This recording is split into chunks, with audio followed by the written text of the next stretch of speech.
Hello and welcome to another Joe Nakamoto interview. The following video was recorded at Bitcoin Asia in Hong Kong. The conversation formed part of the research into a mini documentary about Bitcoin in Hong Kong and China. Please do check out that video on my main channel at Joe Nakamoto. In the meantime, enjoy the interview. So I'm here with David Bailey, the CEO of Bitcoin Inc. or BTC Inc. Yo.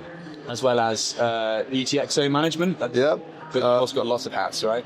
Yeah, so I work at BTC Inc., making sure we don't run out of money. And then BTC Inc. Operates a few different businesses. So Bitcoin Magazine, the Bitcoin Conference, and UTXO, our investment arm. Awesome. Okay. And so you mentioned the keyword money there. Yeah. We're in Bitcoin Asia in Hong Kong. Hong Kong being a financial capital, financial hub, and also a trading hub. Oh, yeah. Why host a conference here? And why host a conference here now? Well, first off, the vision for our company, the mission of our company is hyper-Bitcoinization. So we want to spread Bitcoin globally. We want 100% of all financial transactions that happen in the world to happen on Bitcoin. And we want all people using Bitcoin. So we had a vision for taking the conference global. We started with that, doing it in Europe. And this is our first event in Asia. So this was has long been a dream to do. We're very happy to be able to finally do it. There's two markets that matter most for Bitcoin. It's China and the United States.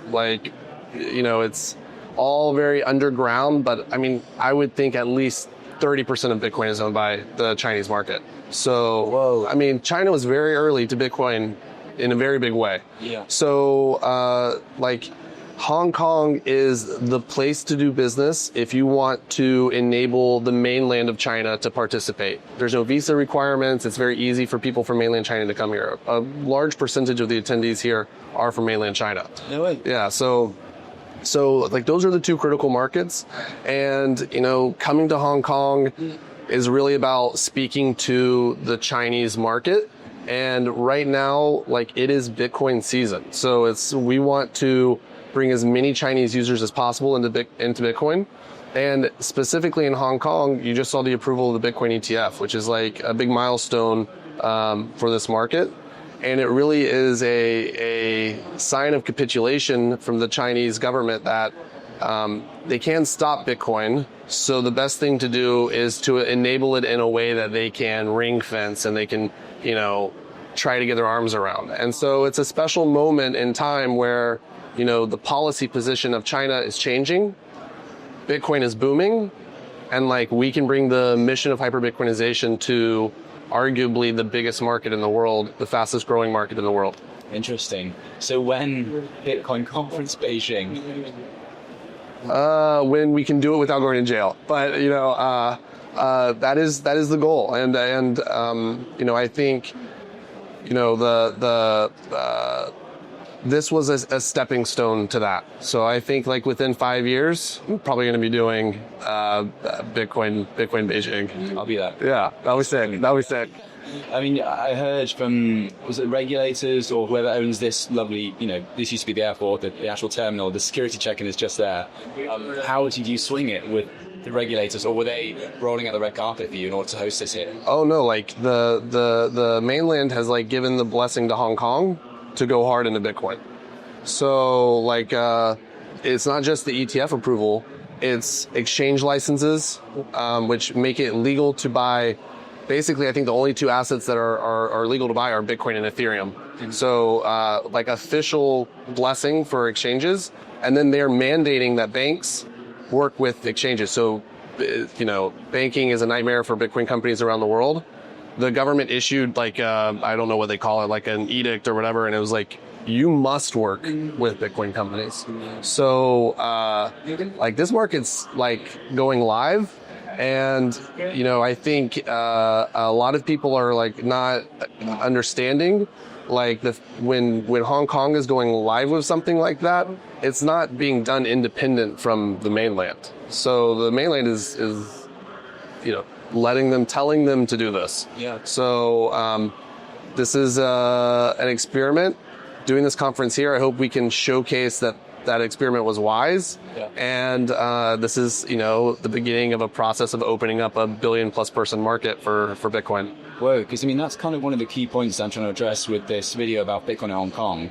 Like Hong Kong seems to have this Bitcoin or crypto dream, and yet China's power keeps encroaching on Hong Kong. We saw the 2019 protests, and the laws in China are completely different, as you point out, between China and Hong Kong. Yeah. So to what extent can Hong Kong achieve this dream, knowing that, despite what you say about the fact that, China seems to be warming up to Bitcoin, the official line is that, buying it, mining is illegal, buying Bitcoin in certain ways is illegal, and holding Bitcoin, you can do it in China, but of course you don't want to tell anyone that you're doing it. Yeah. So how can Hong Kong achieve that dream against this backdrop of a authoritarian, totalitarian? Well, like a classic government, what they say and what they mean are two different things. Of course. Yeah. So, I think, I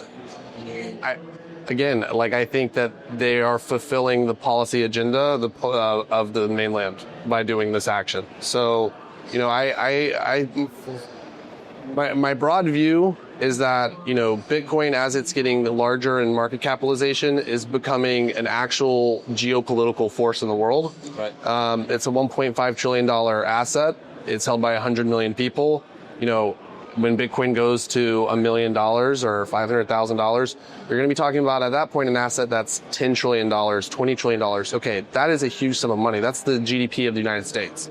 So you're talking about something that's now materially impacting the real world. Like a bear market in Bitcoin will soon mean a bear market in the real world. And like a bull market in Bitcoin will mean a bull market in the real world. And so China has looked at, what's happening with Tether, USDT, what's happening with Bitcoin, and they're seeing that this is happening without them. Like it's like they're not stopping Bitcoin adoption in China. In some ways, Bitcoin is more popular than ever in China right now. And so from their perspective, it's like, okay, this is either going to go completely out of control, or we're going to give it a vehicle where they'll use our vehicle that we give them that we can still control. So it's almost like a begrudging acceptance that it's a worse outcome for them if they don't launch the ETF, and Bitcoin continues to bloom and thrive. And so, so I think it's like an acceptance that, like, what's that, the movie where it's like the only winning move is not to play the game? It's like the opposite of that. It's like the only winning move is like you have to play the game. So, it's coming to the real world, as you put it there. Okay. And that point about, what governments say versus what they do or mean. Yeah. It's chalk and cheese. Right. Different. And I also think like China is like not a monolith. Like there's many different perspectives on Bitcoin in China across the government, different parts of the government. Some parts of the government are pro-Bitcoin, some parts of the government are anti-Bitcoin. Right. And so I think it's not like there's just one universal view. And so Hong Kong is meant to be a place where they can see what would happen in a controlled environment without just like, going full Monty. So, there's a reality where things go poorly here in Hong Kong, and they're like, okay, told you it should have been banned, shut it down. So, but I think we both know things are going to go well. So there we go. Maybe not as optimistic or bullish as you are. Yeah. Appreciate the views. Yeah. Complete change of topic here. So we're talking off camera about how I was going around on the lower floor asking sort of projects and things about tokenization, pre-mines, and this, that, and the other. It's weird. It's odd, right? Yeah. What's your take on the scamminess, for want of a better word, entering the Bitcoin space? How do you see this evolving? And to what extent do you agree that it is sort of scams entering Bitcoin? Yeah, so it's degening entering Bitcoin. Degening. It is absolutely like there are shitcoins coming to Bitcoin 100%. I would say like a large percentage of that stuff was going to fail outright. Not all of it's going to fail. And, I think that broadly, the number one thing that we need to make happen is people using Bitcoin. Like none of us are the arbiter of what will work and what won't work. Some of the best ideas I've heard have failed. Some of the worst ideas I've heard have morphed into something that succeeds. I never thought Tether was going to get to $110 billion market cap. Like I never thought it would get to that size. And so, I think that the only real way we have to judge a market is by like the forces of capitalism. Supply and demand. Is there a market? Do people want it? Are people using it? And so I think what you're seeing at this conference is like there is a lot of appetite to use the best money in the world to gamble. Like people love gambling. And so, and then once you start gambling, well, now I need to hold what I'm gambling with non-custodially. Or now I care about being private because maybe I shouldn't be gambling with this money in the first place. And so I care, like privacy matters to me. And so there's a lot of secondary and tertiary effects of just getting people to use Bitcoin. Right. And so from our perspective, it's like, come one, come all. Like if you want to gamble, gamble. Use Bitcoin to gamble. I'd much rather use Bitcoin to gamble than to use ETH to gamble. And I think that, regardless of whether we want it to happen, it's happening. Like it's going to happen. So, this is the first Bitcoin conference in Hong Kong in at least a decade. There are 6,000 people here. It's like packed downstairs. And I guarantee you, like I've been talking to people, some large crypto VC funds, and they're like, desperately trying to figure out how to pivot to Bitcoin. What should we be investing into? What projects are there? How do we make money? And there are going to be people who leave this conference who like thought that they were a Web3 crypto person, where they're going to be like, fuck, Bitcoin is where it's at. And so that's progress. So it's just like, let's keep onboarding people onto Bitcoin. Let's get them using Bitcoin, and then let them figure out the rest. If they get wrecked, bro, I've seen so many people get wrecked on the most benign Bitcoin things you can imagine. Go use Mt. Gox, it's just when you control your own money, that comes with the obligation that you deal with the consequences of your decisions. And so there's no shortcutting that. So it's like, okay, let the free market work it out. And we can get people to build on Bitcoin, to buy Bitcoin, to use Bitcoin, to pay fees on Bitcoin, to develop tools and technology on Bitcoin. That is mission accomplished. So that's my view on it. No, that's super interesting. Okay, final question, as I know your time is precious. How do I phrase this? You need to go? Or? No, it's okay. Okay. I've lost my train of thought. It was about the crypto. So, it's cultural differences. Yeah, so I know we're two Westerners talking about culture in Hong Kong, but a friend of mine was describing it earlier. He said that basically, you're not going to get any conversations about Austrian economics here. Yeah. You're not going to talk about separation of money and state. You're going to talk about what is the better money. Yeah. Is this a right phrasing of what Bitcoin is like in Hong Kong? And if so, why is that the case? Why is there not like this sort of rabbit hole approach that a lot of Western Bitcoiners tend to take? I don't know the answer to that. It's a great question. Mm-hmm.